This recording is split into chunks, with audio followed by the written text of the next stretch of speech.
we have Congressman Veronica Escobar, Democrat from Texas. She is sending her staff to Mexico to give advice to migrants. So she's basically being lawless. That's the title of today's podcast.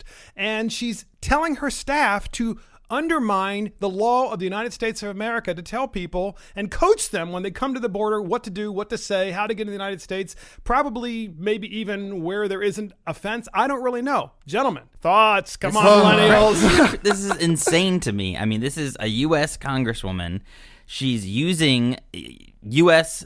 taxpayer money to go ahead and provide legal advice to non-citizens, and sending her staff, so probably at taxpayer dime, to go ahead and advise and provide legal advice to non-citizens. I mean, what happened to Congress people actually helping like people in their district, like the people they represent? I mean, that's insane to me. It's like you don't have enough problems in your district. Like, that's great. Like, I'll move to that district. Like, you don't have homelessness. What about these challenges? Why don't you try to solve these things? Wasn't it fascinating? I mean, Democrats keep saying that the healthcare debate is so important, and they're right. They're right. We need to solve the price of healthcare in the United States and the price of prescription drugs. These are important issues. Deal with that, right? I mean, come on. Or fix the immigration system, to be honest, because honestly, you should be taking our taxpayer dollars towards fixing the problem in Congress, in D.C., instead of going down to the border, helping illegal migrants circumvent our system to get into the country. Rather, we should fix the system itself so they can come over legally and be legal immigrants and actually assimilate into our society. So get this. The Washington Examiner reports that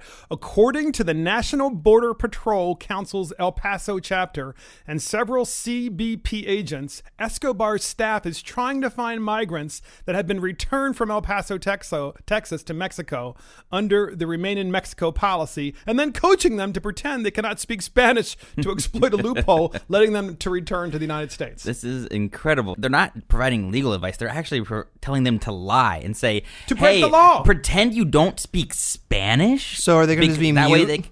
Way are they going to be just mute when they get to the wall? Well, no, it's like, I get, what are they going to do? I guess make sure that they can speak so halfway decent English, right? That was Squirrel being a mute, not realizing it's on radio. So. Yeah, still there.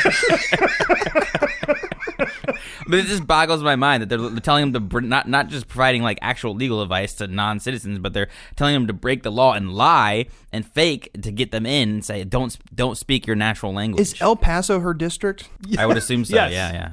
Well, I mean, I'm not sure if it's her district, but obviously she's from Texas. Okay, that would make more sense. I was like, if she was coming from like Illinois, I'd be like, Yeah, obviously Texas is a large state, and they've got many, many congressmen and women, so I'm not exactly sure which district it is and what cities it encompasses. But nonetheless, that's what her staff is doing.